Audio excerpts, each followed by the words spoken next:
face-to-face elections. But tell me about your own personal reactions, especially after you stated clearly that you are very much in support of Kurt Okreku's second term, intended second term. And also you stated clearly that you would like to advise George Afriyie to forgo this ambition, especially because of these times. You stand by it. Tell me about the kinds of reactions you've had, because we all know the football ecosystem and how...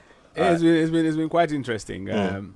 I'm not surprised that you're saying that you've had quite a number of phone calls to discuss what we discussed a couple of days ago. I've also had a significant number of people calling, some more or less questioning why I would ask Mr. George Afriyie to relax his stance, lower his hatches or hunches, and allow the process to go on. I simply replied like I replied that day to you, not that you need to, in an election, look at how the grounds are. But again, you enter into the enterprise of standing for elected office for a purpose. My understanding of Mr. Afriyie standing for the election was he was aspiring to become the FA president. If that was the purpose, given all that we described, or I described, in terms of the grounds as I saw them and as I still see them, and I'm sure that he also sees what we all saw. But then there probably is something that he's standing. If a blind man says he's going to stone you, it means his leg is on a stone or his foot is on a stone. I just say whatever he's standing on, he alone knows. But what I was standing on when I said that was the reaction of the people who would be electing the president of the Football Association. Their public displays of support for Mr. Kurt Okreku, the sitting president. They are not hiding it at all. It's been a very clear, open, and overwhelming endorsement of President Kurt Okreku. In the light of that, I just felt it. I said, if it was me, let me just say, and we're all different people, but had it been me, with that level of aspiration, I wouldn't stand for the office. And it was on that premise that I said, if I had the opportunity to advise Mr. George Afriyie, and I stand by it, I would say, if it is his intention to one day become the president of the Ghana Football Association, then at this point in time in the process, it will be advisable to say, I fought today, I didn't go through, I will live to fight another day. But that also does something to the people who believe in your ideals and believe in your brand, believe in what you can do to turn around the fortunes of Ghana football. What happens to them? Even if or George? I'm talking about George. So, for instance, I mean, even if let's just say, this is hypothetical, that the candidate has about an assured 20% of the votes and has to work up the remaining 35 plus or whatever, then what happens to those 20%? They've been more or less led astray. Well, I wouldn't say they've been led astray. It will be to meet those who are in support of him and give them a clear picture of his understanding of the terrain, given what I just described. I mean, we've watched in the, let's call it regular partisan political space, not necessarily in Ghana, but I followed Ghana. I mean, we all follow Ghana politics, but I've also followed to a very large extent what happens in the United States of America, where you have a very, very powerful candidate who goes toe-to-toe with another candidate. And classic case in point, one of the more recent such competitive races was the race between President Barack Obama and Hillary Clinton. You saw how closely run that fight was, all the way to the point where it became clear that Barack Obama was going to get the nomination. And what did Hillary Clinton do? She graciously stepped away. I think George did a similar thing in 2019, in that 2019 election. Sure. And so for me, with the backdrop of what he did then, and knowing where or knowing where apparently he stands in the eyes, or where Kurt stands in the eyes of the electorate, I would have thought that he would have repeated what he did in 2019, in terms of remaining consistent with the view that it is clearly apparent that I am not likely to win this election. And I keep saying that unless there is a different purpose to what he's pursuing. But if it is for the elected office of Football Association President of the Republic of Ghana, I would respectfully, very, very respectfully, repeat my advice. that he rested. There's also the conversation about optics and the principle of completing tasks. I mean, so in this instance, he did the honorable thing in 2019. We all saluted him for it. It was a great show of sportsmanship. And then in this scenario, the time is not even up, and the person decides to step. I mean, sometimes the optics, Well, I keep saying that if he finishes the current process on which he's proceeding, and he still intends to be FA president, he will come back to the same electorate. The question on my mind, therefore, will be how would the electorate perceive him when it is that he offers himself again? The recourse to litigation, which is an apparent recourse from what we read, the story you read about, to court for an interim, or I can't remember what type of injunction. Sorry, interlocutory injunction. As far as the news I've heard goes, it's an interlocutory injunction to restrain the FA from proceeding with the 5th October elections. He goes through all of that process, and at the end of the day, a determination is made. Let's even assume that determination is made that he was wrongfully disqualified. I can't conceive that he would go into an election with President Keto Kreku, even under the current circumstances, and expect to win. He will not. That's my candid observation, view based upon the observations that I've just made. You've got 10 FA. Let me repeat it. You've got 10 Regional Football Association chairmen or their vice chairpersons picking the nomination forms of the sitting president. That in and of itself is already 20 votes confirmed out of 123, and out of 62 that you need to cross the 50% plus one. You've got a plethora of Premier League clubs represented by very, very influential and powerful figures of those clubs endorsing openly Mr. Keto Kreku. You've got several Division 1 clubs doing same. You've got virtually every single of the 20 women's Premier League clubs doing same. Where are the votes going to come from for you? With all that I've described, where are you going to get the votes from? You won't get the votes. And that's why I keep saying that if it is his intention to one day be FA president, you want to be perceived by the football fraternity, those who hold the power to elect you, not the general public. And this is not to say to disrespect the general public at all. But the reality of the situation is there is an electorate, and that electorate is made up of those 18 Premier League clubs with their representatives to Congress, those 48 Division 1 clubs with their reps to Congress, those 10 regional football associations with their reps to Congress, the percentage of women's Premier League clubs with their reps also to Congress, and a few other constituent bodies, Coaches Association, Referees, Professional Footballers Association of Ghana. Where are you going to get the votes from when it is the case the majority of these categories that I just mentioned have openly come out to say we are for President Kurt Edwin Simeon Okrako? And it's on that premise that I said if it was me with an aspiration to be one day FA president, I would say to myself that this is not the time. Let me bid my time. Let me be seen to be supportive, not necessarily of Kurt, but of the system, such that the day I put myself up again, I will probably get a stronger looking in the eyes of the delegates to the Congress of the Ghana Football Association. Not intended to jump the gun, Neil, but are we looking at a future election that will have maybe like a Neil Armstrong-Mortagbe and a George Free, probably? Because it will be a very interesting election, wouldn't it be? Yeah. I mean, it's good you say it's a hypothetical situation. Yeah. You're just looking forward there, but I always say that everything is possible in life, Nat. And if it comes to that one day, it will be left again to the very people I've just described, the delegates to the Congress of the Football Association, to determine who they would want to lead the FA. And you always have to have them in focus. I talked about the grounds the other day, and for me, the grounds are not favorable for anybody in our football. Okay, there is a special documentary that has been put together by the Joy News team. It's coming up soon. It will be premiering on the Joy News channel soon, and it's the title is very simple: Fear Delegates, coming up soon. Okay, so Fear Delegates is coming up soon on the Joy News channel, and this has to do with partisan politics, but obviously there is a lot in terms of similarity here. tell me what I mean with what you've also,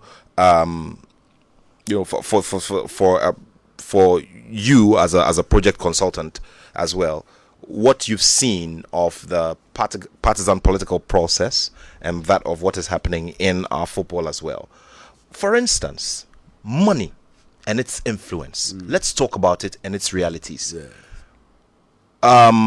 Did you believe at the time, about a decade ago? Yeah, 2011. 2011, yes. So a decade, a dozen years ago. Yes. Did you believe that you had enough financial resources at the time? I mean, after you learned your lesson, did you have the muscle to undertake a successful campaign? Well, let me be honest that at the time I announced my candidature, I wouldn't say I had the financial resources. And by financial resources, I'm talking about those resources that would need you to travel the length and breadth of the country to meet all the delegates, present your manifesto or your ideas or your thoughts of how Ghana football could be to them. But what I had in terms of resource, and please don't laugh when I say it now, was hope. I see. It was a hope that the picture of Ghana football that I was looking to paint, or I would paint at my campaign launch, which I did hold, would stimulate like-minded people to support. At the time, Barack Obama had become the first black president of the United States of America in 2008. I watched his announcement of his intention on the steps of the old Capitol building in Chicago, Illinois State, in the United States of America. When I watched him declaring his intent, he looked just like I looked when I was about to announce my intent. He didn't seem to have much around him. Mind you, when he started his campaign, very few people around, no crowds, no major people apparently backing him. I'm talking about the day he announced. But when he started selling his message and putting it out there, it became like there was a wave that just blew in his favor. And you had Republicans openly endorsing a Democratic candidate. You had a campaign that was built on the backs of working class people who were putting $1, $2, $3 just to support this young, he was 47 at the time, who had dared, to challenge the then establishment, because Hillary Clinton was an established politician. She was an establishment figure. The wife of the former president of the United States. He was a two-term president, President Bill Clinton. With all this weight behind her, Barack Obama believed, and that's why he wrote the book, The Audacity of Hope. Yes. And so having seen that audacity manifest in his election, I said, well, why don't you try it here in Ghana also? Why don't you be as audacious as he was? Again, I thought I had quite a lot on the ground, by the way, because a lot of people had said to me, Neil, proceed, advance. You can nick this election. So based upon the idea that your vision could compel people to support you, I put myself forward and made that announcement. But in practical terms, let me say it here. Yeah. So I'm building up to a point. Sure. Would you believe not that after that campaign announcement, or that intention, my declaration of intention or intent, I got a phone call from a childhood friend of mine in Ablinkwe. I grew up most of my younger life in Ablinkwe. So this guy calls me and says, boy. Oh, hey, that boy. They can't laugh me. I grew up in Ablinkwe, but I played football on many of the fields in Nima, in Kotobabe, in Alajo, and Abofo. I don't think there's any field in those places where and I go laughing. Okay, I'll leave it there. So this guy calls me and then says, Neil, somebody wants to meet you. And I said, who wants to meet me? He said, you don't need to know the person. But the person is an influential person. And to cut a long story short, he took me to this person's home. And the person said to me, I watched you on TV declaring your intention to stand for FA president. And I liked what I saw, but I need you to convince me as to why I should support your bid. A very wealthy person, deep in pocket. And this was a conversation that we were holding at midnight, by the way. I see. I sat there for quite about 5 hours waiting to see him. I mean, This is sounding like a typical NDC MPP, you know, like a, you don't know. I mean, it's sounding like like the similar stories of President Kufuor, of the Rawlingses of the Bahamas, you know. So, anyway. So finally we met the gentleman. In 15 minutes, by the 15th minute, he said, "Okay, Neil, it's okay. Stop. You've convinced me to support you." And that night, that midnight, he started making phone calls to his friends in the sports media to tell them that he was backing my candidature. He didn't stop there. That night, he wrote a check for me and said, "Neil, take this and start your work. When you go beyond the nomination, I will back you." The audacity of hope is what I'm talking about. I see. So he was just picking learnings. But you haven't disclosed the the gentleman. No, yes, both plus the check and no. Because we are trying to. You see, you see, suffice it. We're trying to appreciate the realities on the ground, because you see, the Neils of today, the Fred Papos, the the lawyer Clintons of today, they are the ones we've seen. There are those who have a lot of latent ambitions who will look, and these conversations become very important for them. So, but I think I've described it in detail. I don't have the permission of the one who sponsored to divulge it, and I just think I need to protect. Neither do you have to divulge. No. Oh, you mean the value? Oh no, that night it was 23,000 cedis. At the time. At the time, this is 2011. This is 230 million cedis. Yeah, this is 3-4 years after we did. The value is the same. When 23 grand. That night, a Sunday night, by the way. So things can happen on Sunday night. It's not about working days. It's about having a compelling vision. I see. And that's the lesson I learned, that your vision can compel action. Okay, but beyond the vision compelling the action that led this person, and I always salute him. If I had his permission, I would mention the name right here and now. This is not the story. But those who were contesting me in that election, and the incumbent got to know about the person who had, obviously, he was talking to sports media people. And I think they realized that this gentleman, if he's going to support Neil, it might make his bid even more credible. It makes him more credible. It makes him more resourceful to be able to traipse around the whole of Ghana and sell his compelling vision. But the question you asked was the role of money and what it plays in there. And that's how you asked me the question directly. Did I have? But I said to you, what I had was hope. And I drew the picture of what happened in the case, or in the example of Barack Obama. And through the hope, you were able to attract a certain level of resource. Yes, I did. And then when I got disqualified, obviously we couldn't pursue the aspiration any longer. I did go through part of the process of appealing against the disqualification. My appeal did not succeed. I still had recourse, or potential recourse, to the Court of Arbitration for Sport, which is our court for final resort. I decided that, having seen how difficult the grounds were, how hard the grounds were, in fact, not how dry the grounds were, I would be just on a journey of futility if I continued. And I just rested the matter. That brings me to the very key point about the similarities, so that there's resource needed. You need to travel the length and breadth of the country, just like you were representing or putting yourself up within the political party space. Now,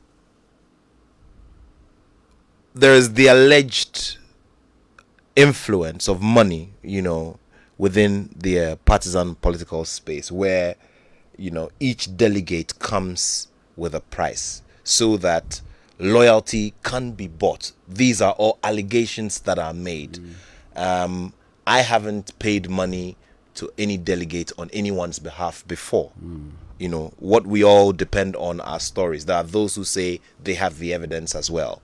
But tell me what your experience is in our football space.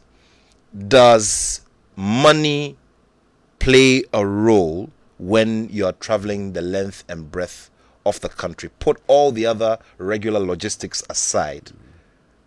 Do you need money sometimes, from your experience, to turn the thoughts of these very powerful delegates or the members of this electoral college towards your direction and to vote for you? Do you need money? Do you have to hand over monies to them? The practice I've observed is you call people to a location to present a message. Very well. Ordinarily, the person will be sitting, like we say in local parlance, somewhere thinking about himself. You've moved the person from his home or his usual place of domicile to a place.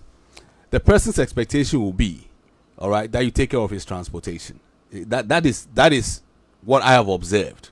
Now, in taking care of the transportation, the question that arises, which is where I'm pulling your preamble from, is what's the quantum of transportation? Exactly. So you're going from point A to point B. The regular transportation is 100 cedis. If the person has to take lunch, maybe another 100 Ghana cedis. So you would expect that ordinarily you'll be giving the person 200 Ghana cedis. And yet, what I have seen or what I've observed sometimes is you have the quantums that are given being significantly in excess of what reasonably one would anticipate. And that's where the notion of influencing delegates with funds or with money, all right, has arisen. That's where that notion has come up. And you hear the stories from the partisan political space of the quantums of money that are paid out. And you can clearly see that if you analyze the quantum, it's far in excess of what ordinarily somebody should need. So then the question, your question is relevant. Does it play a role? Some may say yes, some may say no. I would say to an extent it might. However, where it is that you have two candidates of similar resource or wherewithal, and both of them are able to give to the delegates, whether it's in the partisan space or it's in the football space, all right, an equivalent amount or the same amount, who would the person vote for? It's hypothetical, but it's a relevant question to ask. That Nat, you and I are contesting an election. We give everybody who comes to the election on election day to the voting venue 150,000 cedis each. Who would they vote for? Would they vote for you or me? That's why I said the other day, and I stand by it, that beyond money, there's got to be something. And that something for me is relationship. Because the death of the relationship, all right, would almost always, or would usually, it would be very rare for both candidates to have the same depth of relationship with the candidates. And beyond the depth of relationship is, who are those other influencing persons, influencing factors on those delegates who could sway the delegates in favor of one of us who have paid the same amount, hypothetically. Do I have a godfather? Because in politics, they are godfathers. Do I have an influencer of some of the delegates who on my own I can't convince, even with the money? But that influencer without his money can say to them that yes, quid has gone left, quid has gone right, but because of me, vote for Neil, or because of me, vote for Nat. That's where I pull the relationship key. If you don't have that relationship, you could spend. I mean, there was an election, I can't remember which one it was, where the people were saying, if you think you have money, bring the money, we'll vote against you. Okay, but I see money as a compelling force. You have money. If somebody gives me money, I'm talking for myself, I'll struggle not to do what I promised to do. But there are people who don't struggle to say, bring your money, I'll vote against you. They may not say it openly, but when it gets in there, that 150 you and I pushed out, one of the people who promised one of us is going to go against his word. There are some people who can't do it, but there are others who don't care. They will do it. It comes to your value systems. And the sad reality from all that we observe in our general population, in our national body politic, is people have gotten to a point where, in my respectful view, conscience is either fully lost or is gotten horribly lost. There might still be some modicum of conscience amongst us as a people, but people blatantly say it. You bring your money, I'll vote against you. They are no longer hiding it. It comes back to the values we hold as a people. And if we've gotten to the point of openly saying, if somebody say, oh, you are telling the truth, but no, you take somebody's money for a purpose. Fulfill that purpose. If you know enough to fulfill that purpose, don't take the person's money. And when I stood for FA president, I remember talking to some of the delegates and club owners There was a club owner who told me straight up, Neil, I've given my word to one of your opponents. I can't sign for you. I will always salute that person, because he told me he was straight with me. Others were not. But would I begrudge them? It's about the value systems. And when I found later on that those who had open face told me that we are in support of another person, versus those who hadn't said so to me, rather had pushed me all the way to the brink, and then at the last minute they said, in fact they didn't even say anything, they just vanished. I realized that, and I keep coming back to my favorite term, the grounds were dry. The dry grounds, you can imagine that. So imagine if I had paid all the money I would pay, the grounds were still dry. I would have wasted resources. and I think that anybody entering into the enterprise or elective office must first of all look at the grounds.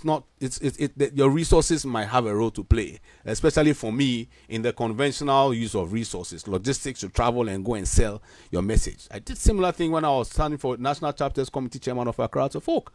Okay, I didn't have too many deep pockets. I had an opponent who was supported by a lot of heavy people, but the little I had, I went out there, sold my message, and I won an election.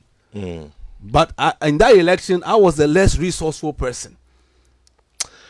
Augustine Abuchi in the US has sent this message. He said, I know Neil Armstrong-Mortagbe. He's a brilliant mind. He should run again for GFA president. Thank you very much. Thank you very much, Augustine. Yeah. And Augustine is an Augustinian supporting a Motowner. Very well.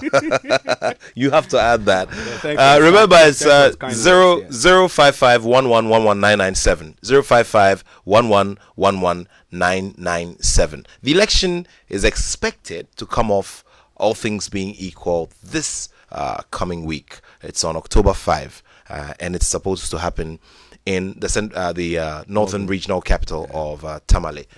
What will happen? We're still waiting to see what will happen. But in the meantime, we're just looking at issues surrounding, putting yourself up for elective office within our football space and what the realities are, just in case you are not in on the realities on the ground. Neil Armstrong-Mortagbe once put himself up for presidency of the Ghana FA, has been operating as well within various capacities and various roles within our football system. And we're having this conversation here today on the Joy Sports Link. Join us, be a part of the conversations. Let's do a set of messages, and after that we resume the conversations here on Joy 99.7 FM. This is the Joy Sports Link. Talking about beverages of air, and Neil says on a Saturday around this time he prefers to drink water. Water is life, and water is healthy as well.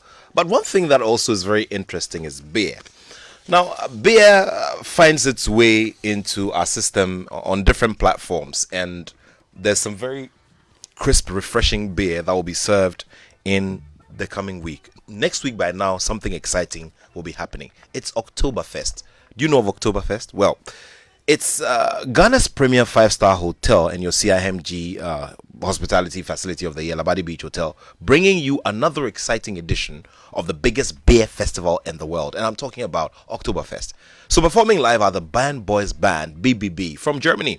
So you have to catch all the fun with German traditional food and beer at the plush Labadi Beach Hotel on the 6th and 7th of October, 2023. For inquiries and reservations, just call 0302-772-501 or 0249-532-866 or 0244-747-670. Oktoberfest 2023 is proudly supported by Brussels Airline. You're in good company. Oktoberfest Beer Festival. Come, let's party.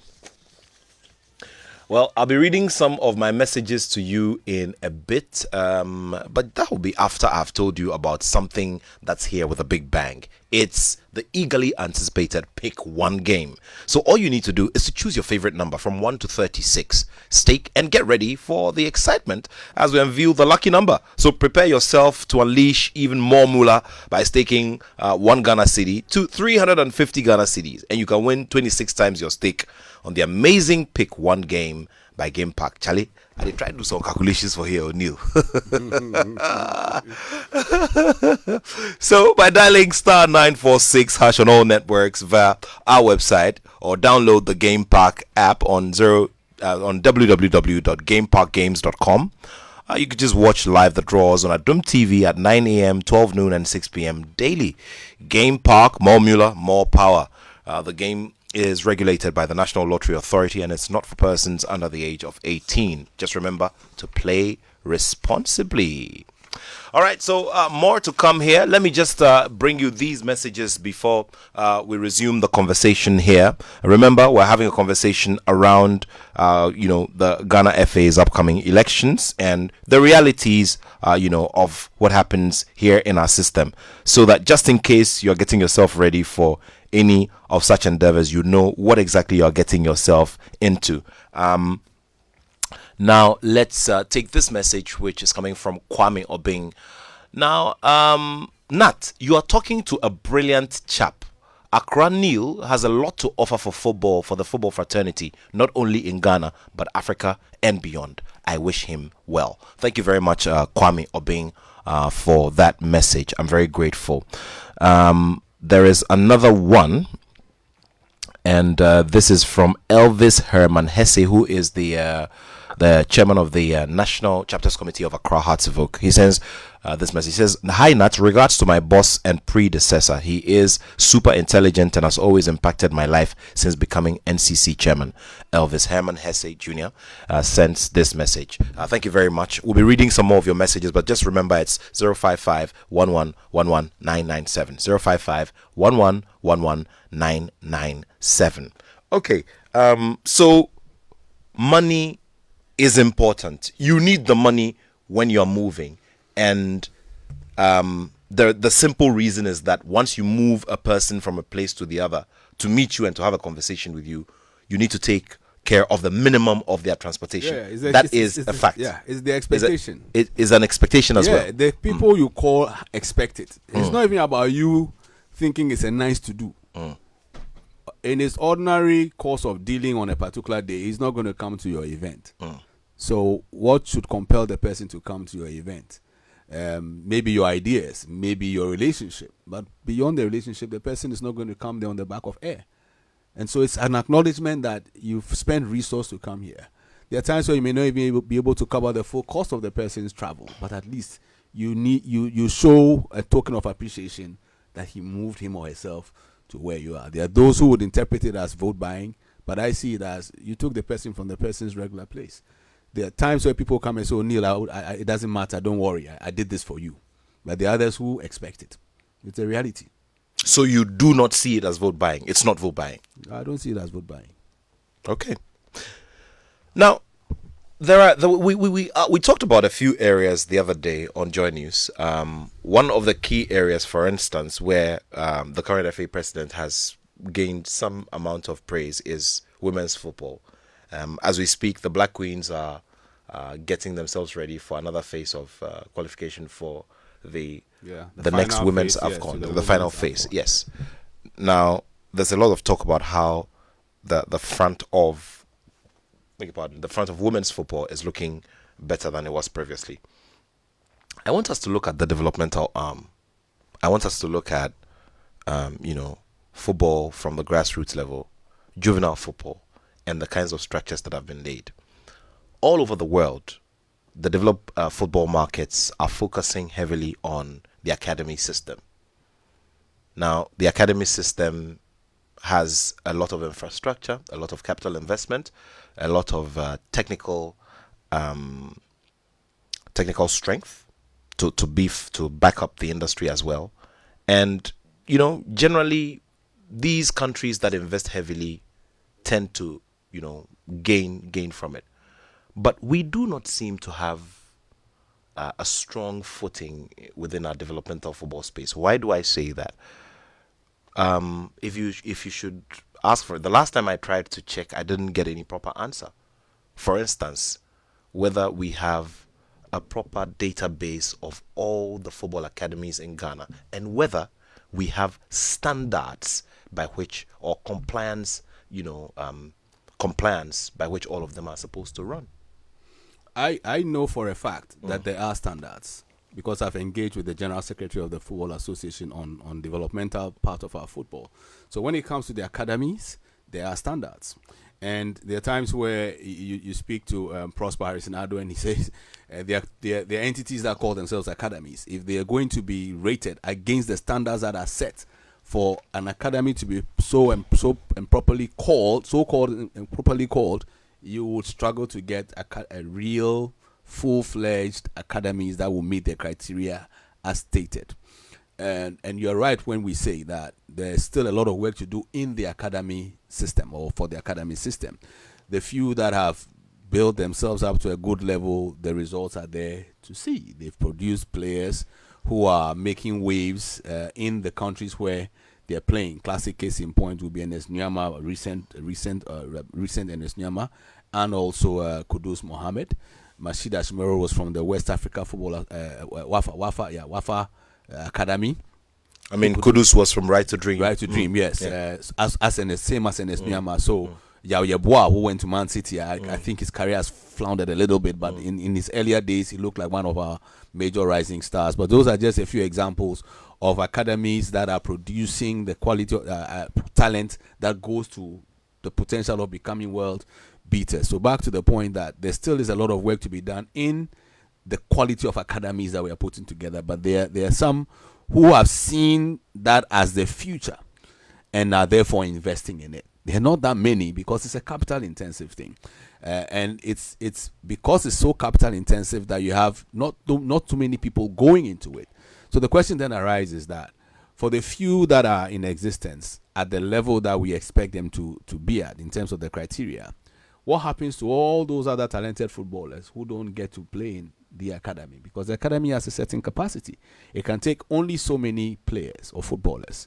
The rest would have to be worked on in spaces that are not your classical academy space. And those spaces for me are what we used to call and still call cold football. And that's why for me, there still is a case for us to work strongly on our coast football. I think as we speak, there's this company, I think, please don't give me an invoice after I mention their name. KGL? KGL. Yes. There's a KGL Interregional Championships that's going on in Kumasi. Yeah. As we speak. I think they're starting today. Yes. So it's their investment in strengthening coast football, whilst it's also the FA's intent that whilst we strengthen coast football, we also see how we encourage more and more people to invest in academies. But trust me, I don't think a day would come, maybe in our lifetime, maybe in some other lifetimes, where there'll be so many academies to absorb all the top quality talents that we have. So whilst that remains the case, and our economy not encouraging enough people to invest in the academy, we have no option than to strengthen the coast football, build the capacities of the coaches, build capacities of referees who referee at that level. And for me, that's why the move by the Football Association to start the Catch Them Young referees policy is a brilliant move, because you got 18-year-olds. You have people who are even younger than 18-year-olds who might not be classic football talents in terms of the playing side, but they're so keen and interested in it that they've decided to go the way of the arbiter, that's the referee. And so they're being trained to referee matches of their peers and their contemporaries. Because if you catch a kid at age 15, at age 12, who is learning the art and craft of refereeing, by the time the person is 18 years old, 20 years old, the person can start refereeing, say, court matches. And then you have quality refereeing at the court level. And you don't have persons who are of a certain much higher level of maturity refereeing games being played by 10-year-olds or 12-year-olds. For me, that is a way of building the basics, all right, fixing those fundamentals, building a foundation for the future. These 12, 15-year-olds in 10 years will become 25, 22-year-olds who are refereeing games of much higher profiles at a higher level of quality because they started early. And that is in keeping with the maxim from the Bible, train up a child in the way he should go.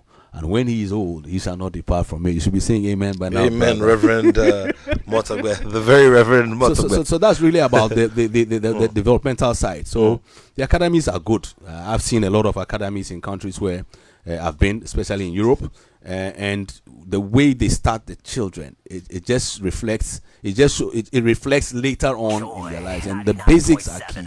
Many a time I've said that, and this is not to take a swipe at our coaching, but some years ago, the way we start our young ones reflects in how we play. That's why we play we touch the ball so often and so much in the game, but we don't play with purpose. So it's people call it aggro. I don't know what aggro is, like play, but for me it's aggro with purpose. It's got to be playing with purpose. And the more we build the capacities of our coaches, the more we have referees who are strong and able to referee games properly, you find that your coach level becomes more attractive. The more, for me, we get the communities closer once again to where they used to be when it came to coach. So you go to Manprobi and this Ken Harrison babies, and there's all the hard and the strong. There's Noble Lyrics here. There's Adabraka Hearts babies. There was Tema Hearts babies. There was Tema Young Kotoko.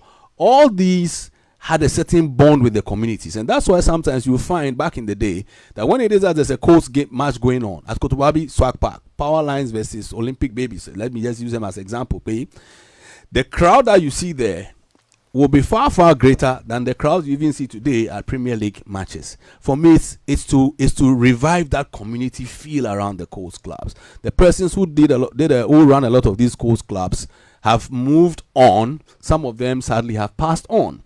The question was therefore, for me, was there a succession plan in mind? I think that part of the challenge we are faced with our coast football is because succession wasn't very well handled. And so you may find a coast club going either extinct or becoming very weak because those who were following the founder and the leader didn't pick up from what the founder or the leader started with. I think this is a very good case to strengthen our coast football, because all those talents will not be caught up in the academy system. The stronger they are, the better we develop our young ones right from the beginning of their careers, and the more they will excel, whether it's playing in Ghana or playing for the national teams. So, where if you're not able, so what then you are proposing is that if we're not able to meet the standards for an academy, then we have something which is maybe 50-50 or cast in the mold of an academy that can be run maybe like as a second tier product. Is that what you're suggesting? Yes, and there's some that you wouldn't even run as a second tier product. You run it like what we used to call a classical coast club. But there have been conversations about the coast system, especially with the strategic monitoring and the scientific element of the game. I'm talking about the players' well-being, general nutrition, progression of the players' physiology and all of that. You understand? And you cannot do that and monitor that effectively and get the most out of a player when the player is not under a system where there is full monitoring. Because with the coach arrangement, players are maybe in a community where we have a training, we have a training session today. They all come together. They go back to their respective homes or wherever they describe as their abode or something like that. So there is a level of disadvantage there. That is true. So, and that's why you try to apply some of the elements that you just mentioned about monitoring. All right, and you handle them like a day school, for example, because the classical academy system, they are boarders. They live in the academy, okay, but you don't have a structure to take care of them, and yet these are talents that could go waste if you don't put them in a structured program. So my response to that would be, let them be in the coast team and run your coast team like a day school. Right, so you still have some of the principles that would apply in a residential academy, and translate them into the coast system. I still call it coast. It may be a quasi academy, but I call it a coast club. Learn whatever goes on there. We can't keep you in house. But when it is that you come, we get professionals who would be working, who would understand what happens in the classical academy, coming to apply their trade with the kids on a day school basis. They may not be there every day. They may come every week and just come and do a quick monitoring, check weight, check all the things that would ordinarily be checked in an academy on a more regular and daily basis. And you see, you can't supervise their food because they are day students, but you can monitor how they are and what kind of nutrition they are doing by taking these metrics. That's where I think that you have possibility of translating some of the disciplines that you have in a residential academy to a coast club that is a non-residential academy setup. Still here on Joy 99.7 FM, 055-1111-997, 055-1111-997. 25 minutes past 1 p.m. Still more to discuss here on the Joy Sports Link with Neil Armstrong-Mortagbe, who is a former National Chapters Committee chairman and also a one-time aspirant for the presidency of the Ghana FA. Julian Mills-Beale is listening from the US, says, listening to the program. Greetings to you and Neil. Big ups, guys. Okay, thank you very much, Julian Mills-Beale, listening to us from the US. Okay, now let's also take a look at the look and feel of our national teams. Well, there's this saying in our football, whether or not it is backed by science, we are not too sure, that when your national teams are performing well, it definitely then is a reflection of how well you're running football and how much strategic planning you've done, how much execution you've done. And in our context, in our African context, the first port of call is Senegal, who currently are dominating almost all the spaces in international football, on the continent. Now, the Black Stars are still in transition. The Black Queens haven't won an AFCON before. Under 17 team couldn't go to the last World Cup, and there are quite a number of things when it comes to our national teams. So, what would we say then to anybody who uses the Senegal experience and says, look at the guys, look at what they're doing. Our national teams may not be performing and winning laurels as we'd want because we haven't planned well, we haven't executed well, and we're still running in circles. Well, the question, the thought on my mind then would be, for anybody pointing at Senegal, and maybe to a lesser extent Morocco, would be, what have they done? And when did they start doing what they currently have? I'll give you an example. Yes. So Aliou Cisse has, been in charge of the national team for the better part of a decade, and he was given the chance to do that. Do we do that here? We don't. We're not prepared to give anybody that much time to work and achieve a goal. So that's the reason why I said you asked the question. So 10 years ago is what year? 10 years ago is 2013. It's 2013. Yeah. So then we need to look at our history since the same 2013. What have we done when it comes to our national coaches, for example, and what targets have we set? What have we achieved? I think that since 2013, and we've been in a couple of finals or semi-finals of the Cup of Nations. Yes, if I remember correctly. Yeah. And I think we were on a fairly good trajectory from 2006. In fact, this morning I was having a conversation where the person I was speaking with traced our 2006 performance as a national team back to 1999, where we had a certain crop of boys who played in an under 17 or under 20 tournament, and they became the foundation or the bedrock of the team that ultimately qualified Ghana to its first Cup of Nations. So the point about keeping coaches for a long time is a fair point. It's also important for us to understand that there are times where you have so much pressure. And what do I mean by the pressure? Ghanaians are thirsty for a trophy. And so you bring in a coach, and I'm not referring to any particular era. I'm just responding to the picture that you painted. The guy comes in, takes over the senior national team. We're using senior national team as an example. The results are not going so well in the beginning, and everybody starts clamoring for the removal of the coach. Question one I would ask is that why would the leadership not stick with it? But the leadership looks to stick with that particular coach, and the same citizenry say that the leadership have something to do with the coach, and so he's staying.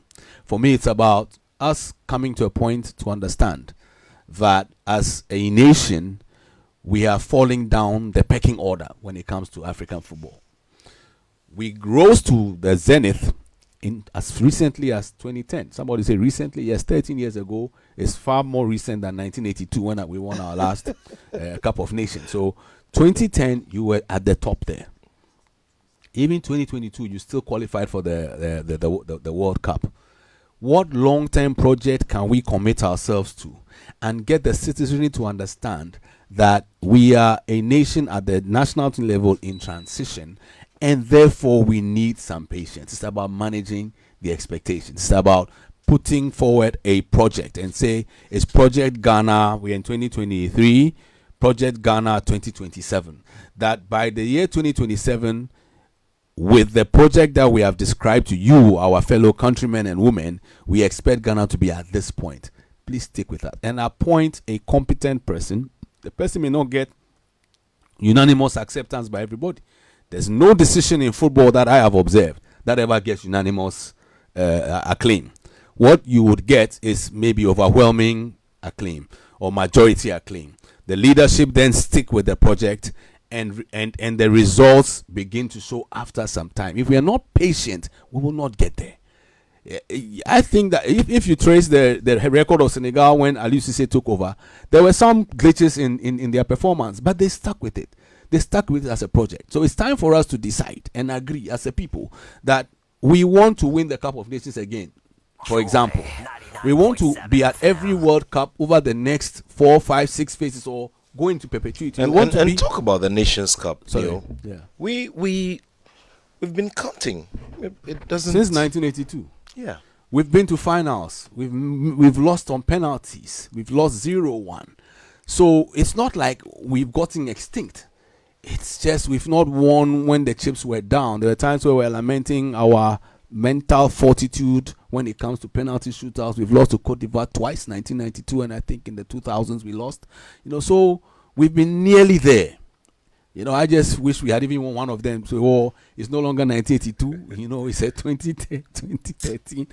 And so for me, I'm talking about a long-term project. It's about that long-term project where we can all commit to and have faith in the system, in the leadership, and to say the leadership will never be perfect. There is nothing for me. There's nothing like perfection.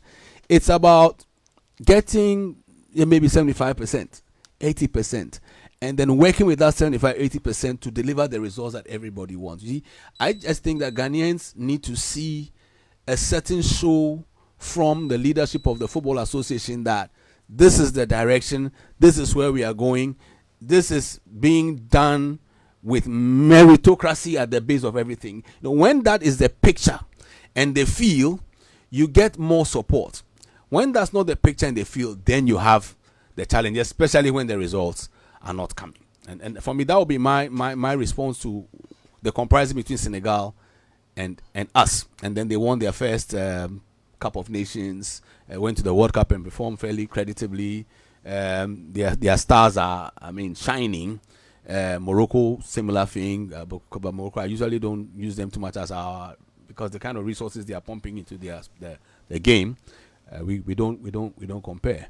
When I said that to a fellow Phobian of mine, he said, "What resource were we pumping in the year 2000 when we were playing at a Sakura Park called the Lotteries Park and we triumphed over Africa?" So I think that we are blessed with certain talents. We are blessed with certain ways of doing things, and this is not to encourage mediocrity, but to say even with the little we've had, we've triumphed before. Kotoko also won the Champions League, or in its previous form, and I think its previous form twice.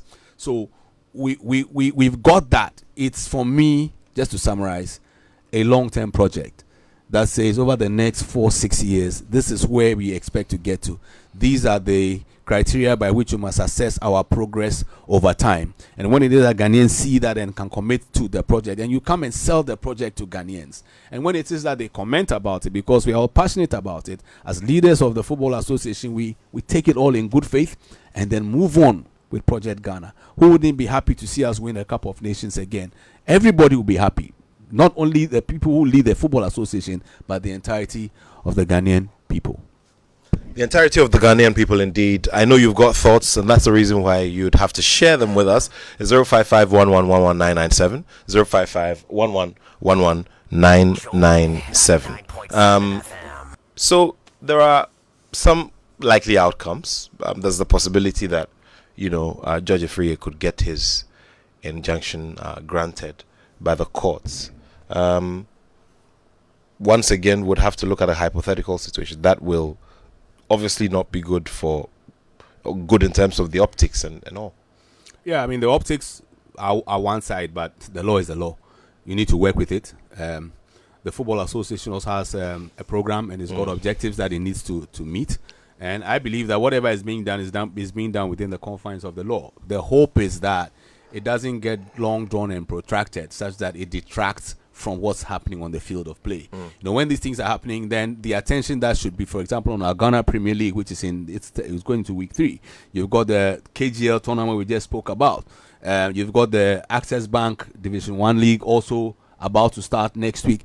All these, then, in the minds of the citizenry, they seem to take a backseat, and we are all just looking at, there's a court matter here, there's an election this year, and the key performers, the players, they don't get the mention that they deserve. I always vote for the focus on the key performers, and we, the administrators, keep our keep our activities more on the back burner, so that the young men and women who play our game are the ones that shine. Let's also, look at a few other things. Now, you spoke about relationships in football.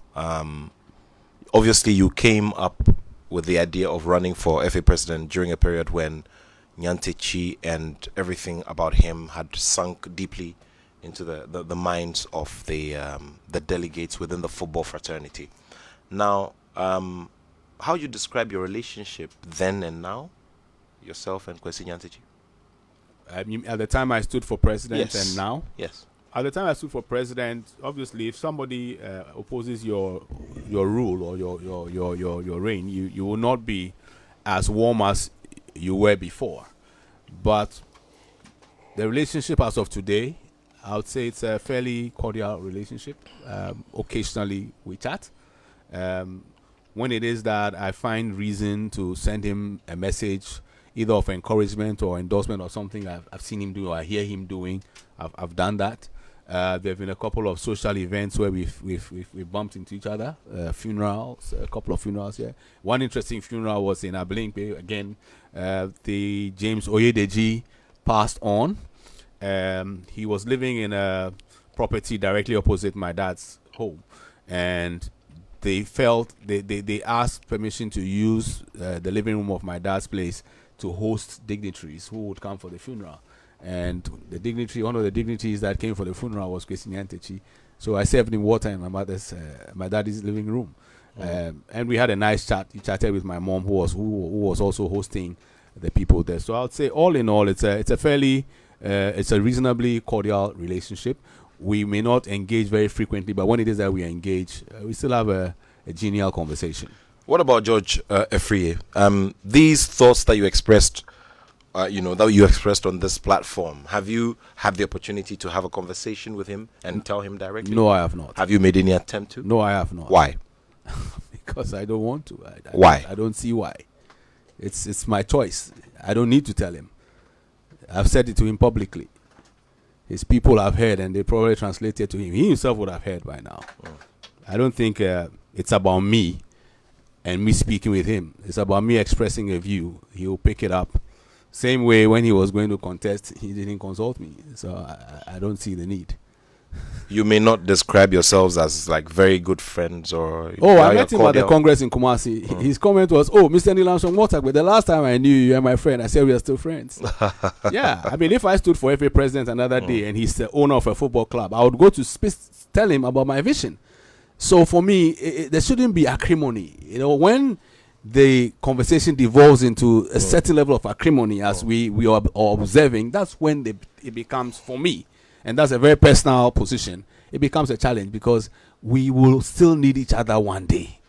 And to that extent, whatever we do today, in my mind, or to my mind, we should be thinking of a certain future if we remain in life, or we remain alive. And so I would be genial towards you.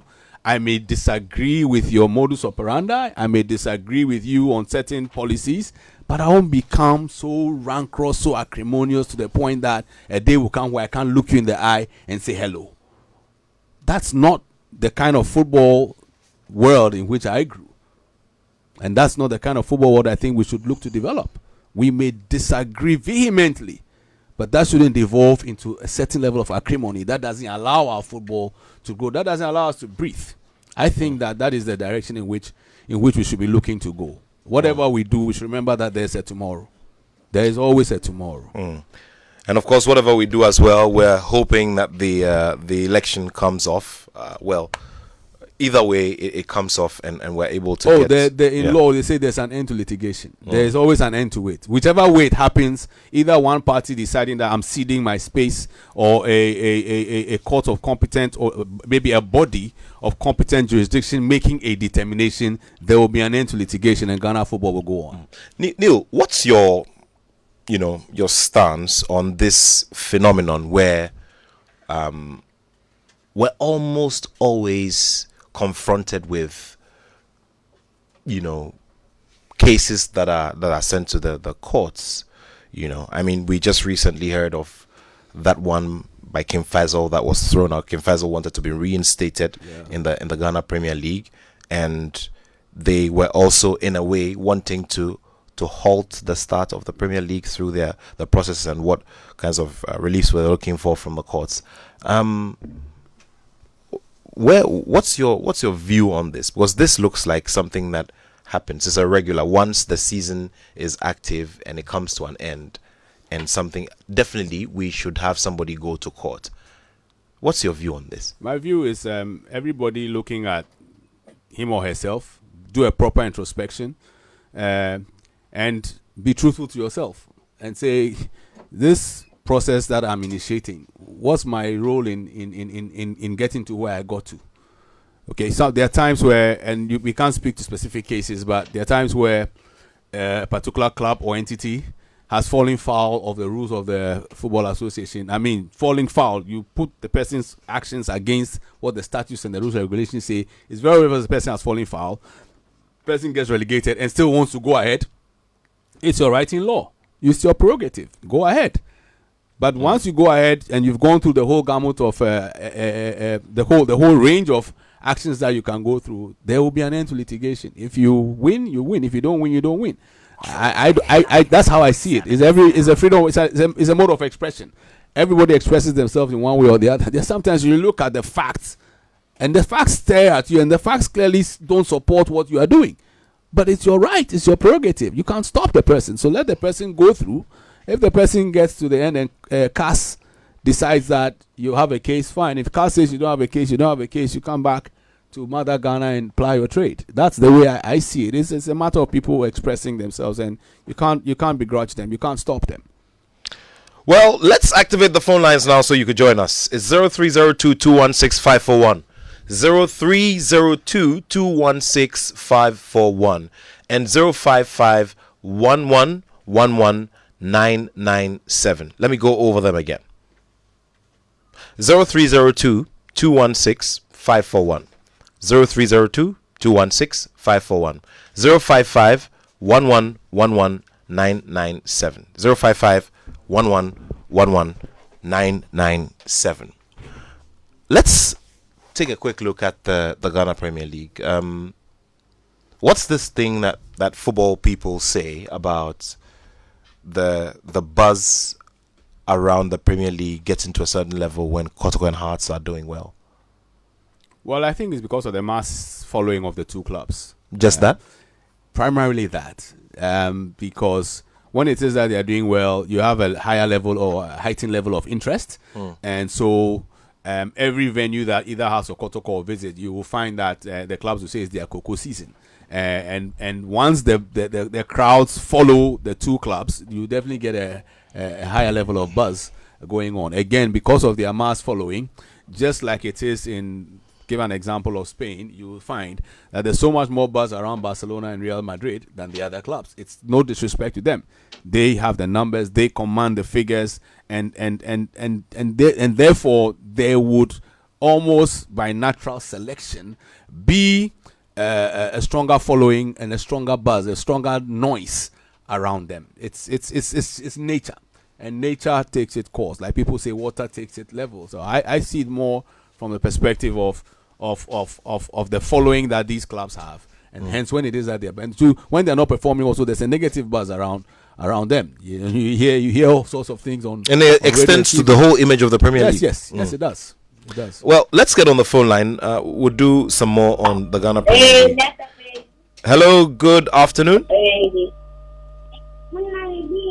Hello, good afternoon. Good afternoon, sir. Thank you for joining us on the Joy Sports Link. Sir, I beg. It is not about football, but I want to talk to Neil Armstrong-Mortagbe. I want to welcome him. You want to talk to him? On the subjects that we're discussing today, or you want to talk to him? No, I just want to welcome him. I don't know that he's in town. Oh, great. I'm the uncle. Very well. Yeah. Very well. Thank you. Okay, all right, thank I'll you. please the producers to just make a note of the number so that I can call my uncle after the show. Very well, very well, very well. The talk about Africa, the participation in Africa, the strain financially, which is also another subject that comes up every other football season. In this case, you have a Midiama who have a slightly different story because they have a headline sponsor in a mining firm who have the resources and also put up some very good headline sponsorship for them ahead of the start of the season. What's the advice you'd give them? I mean, you've been with Accra Hearts of Oak for years, and you have seen yourself in the Africa situation before. What would you say to Midiama, especially at this stage where they're about to get back to a place we used to be 12 years ago? Yeah, well, the advice would be, and I've spoken with some of the folks at Midiama, and I admire the efforts that they made ahead of entering into Africa to get the resources required. I also I don't know whether the promise has been fulfilled yet, but I do recall that the president of the land has advanced some resource and money to clubs that have qualified for that. Again, it wouldn't be, I don't think it's sustainable. It's also dependent on the position or the posture of whoever is sitting in the Jubilee House at a given point in time. But advice to the clubs, which was the question you asked, would be to keep working on their brands, to keep working on the communities that they can access to get support. And in Midiama's case, it's the communities around Takwa Damai and that particular traditional area. I know one of the things that they did brilliantly was to get involvement from the community. Get the traditional authority to support. Hold the point about community involvement and community engagement by the clubs. Let me take this call. Hello, good afternoon. Hello, good afternoon. Good afternoon. Thank you for joining us on the Joy Sports Link. Thank you, too. Please, I'm Adolph. I'm calling from New. Very well. I'm very happy for the discussion going on this afternoon. It is very true that there are talents in like the coastal lands, but the problem is you pointed out some of them, and it is very true. So I'm just calling on you to defend down to the coast. Mingo can come. We have talents like under 12, the under 17, and their talents are just wasting. It is just wasting. So if the GFA can do something like create a center at the Ghanaman Soccer Center, do something for those who have the interest. You could see from the boys that the interest is there. They want to play the football. They have the passion. And what I believe in is passion. If somebody has passion for doing something, the person does it and does it very well. So I'm pleading that you should come down, create a center for those who are interested in football and other sporting activities so that they can also utilize their talent. They will grow and then the talent will just go waste. Thank you very much. Thank you so much. We're very grateful. Let's get to our next caller. I'll come back to you, Neil, on that point in a bit. Hello, good afternoon. Hello, good afternoon. Thank you for joining us on the Joy Sports Link. Yeah, thank you very much. Abu Mohammed is my name, and I'm calling from Japan. Abu, it's been a while. Yes, bro, I do listen to you more often. Very well, thank you. Yeah, for me, in my opinion, I think there is no any advice we give to the people in the helm of our affairs because they know better. They go places, they sit in meetings with these big people. They know exactly what they will do to transform the game. What at all am I going to tell them? So I just conclude that they just don't want to do the thing. Because they know better. They go to meetings, they go to wherever, and they know how it is done everywhere. They talk well. So what's wrong? This issue that this man discussed here is been discussed on this studio for so many times. He has been repeating. And then secondly, in my opinion, I think that this GFA, they are treating GFA just like MPP are doing to Alan Chamantin. So in my opinion, if it is possible, GFA should go independent because I think he was courageous enough. He was the only person who was courageous enough to contest Mr. Entity. All these guys, they needed this post then. Why were they not courageous to contest? Until when Anas did his things and they all jumped in. So me for the one, I never believed in them. Thank you very much. Thank you very much, Abu. Just a key point there. You know, the Ghana FA's system is slightly different. You know, so it's an association of persons who invest in football and are affiliated with football clubs, and also have representatives from constituent bodies. And so one is unable. You cannot.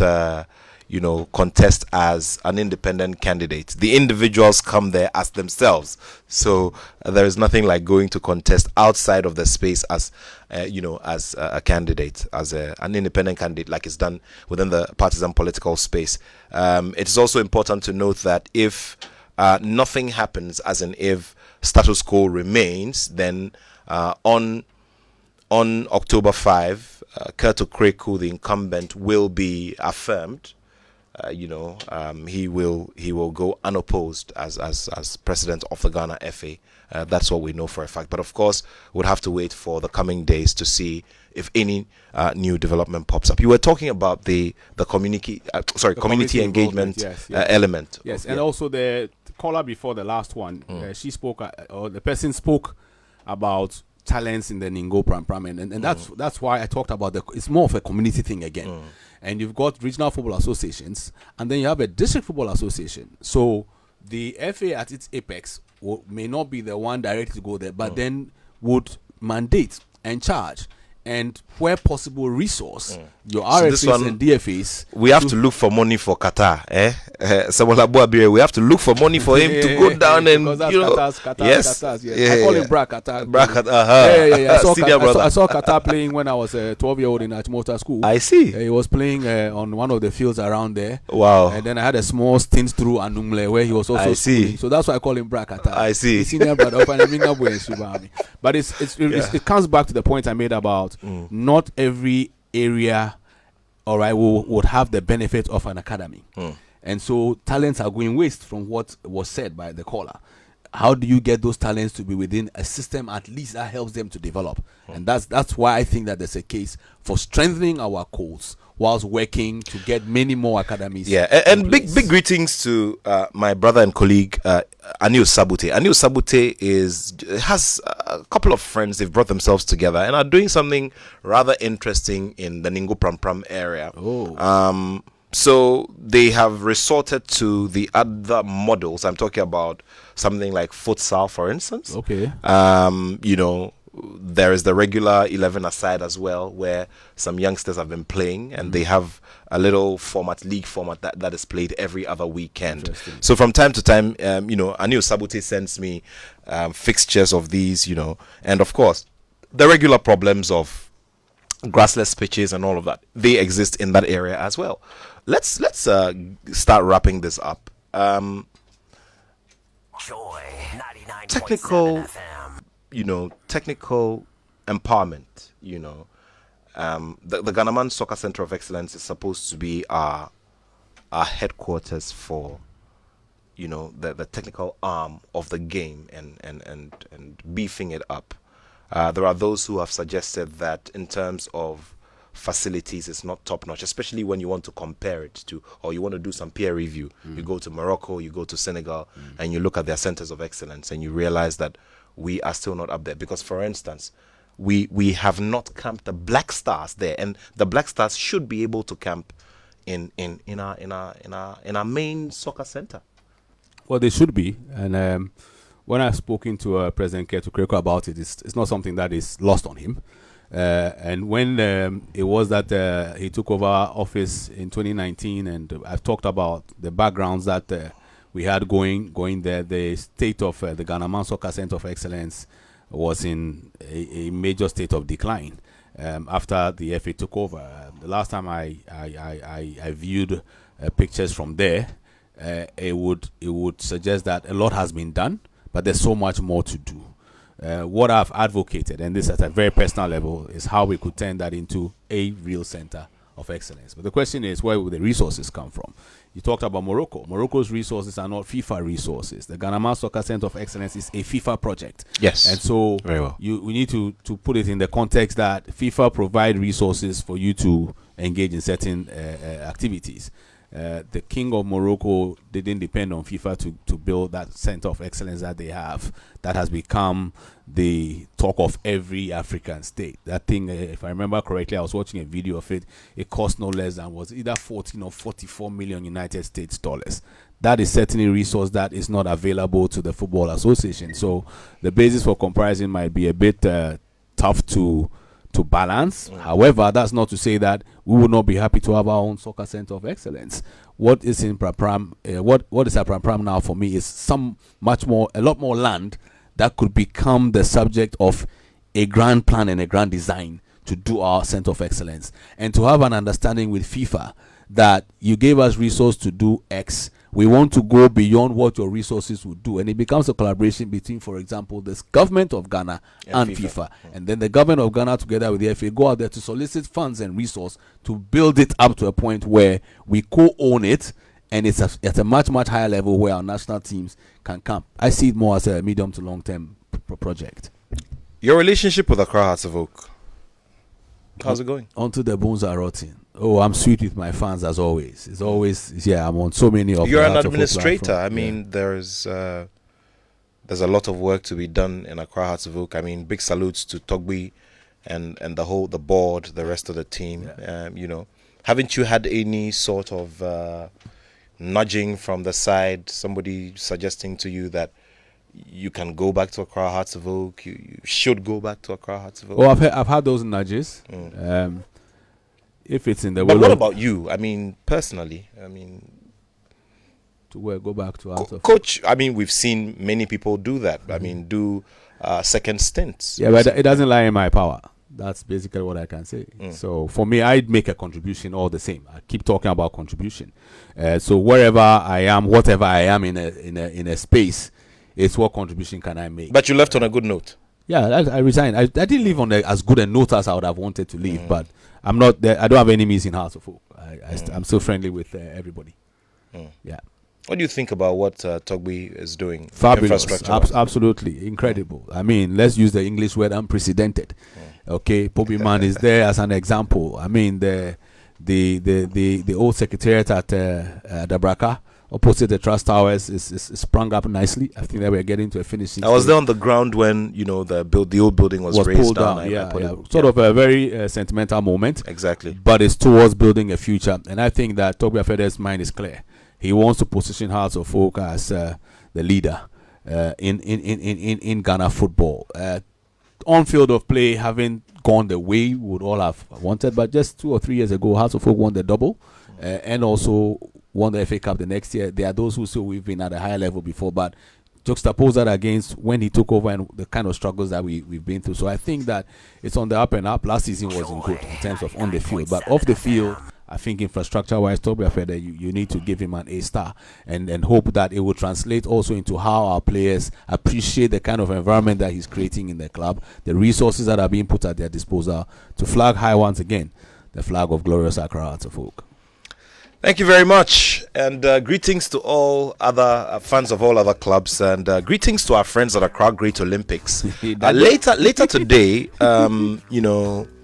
former MP for the is it Lejukukukro area, Dr. Okuboy, and a few friends and hundreds of people will gather to unveil a new is AstroTurf, it? which is expected to be Accra Great Olympics' new home ground, which will be announced soon. Really? So the Vice President is commissioning the pitch today, constructed by Wembley Sports Construction, Robert Coleman, and sponsored by Dr. Daniel Macaulay of Magdan Group.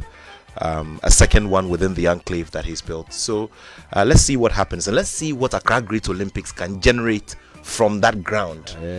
What they can do from there. Back to the community one, Very well. in that community, you go to Olympics home game, you know that you're entering some den. What happened to Kaladan Park? Greetings to our friends from out to you. All right, so that's how we wrap it up here this afternoon. Thank you all so much, and always make time to celebrate someone. DJ Black is one of the most consistent faces that we have here at the Multimedia Group.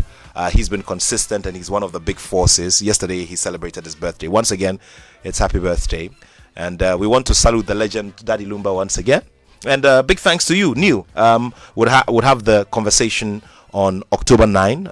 Invitation is open to all at Labadi Beach Hotel, so we'll be looking forward to seeing all of you there. More on the road to the FA election and whether or not it will come off on the day. We'll be here to bring you all of the updates and every other thing. And finally, a happy 70th birthday once again to Brother Ishmael Eno Tete. He's the founder and head of the Ethereum mission here in Ghana. 70th birthday, Charlie. You go reach there before I go reach there. I'll definitely reach there before I reach there. Thanks to the whole production team. Showbiz A to Z will take over later on this afternoon. But hey, have a wonderful time, guys. And I'll see you soon. My name is Nathaniel Attoh, and I have love for sport.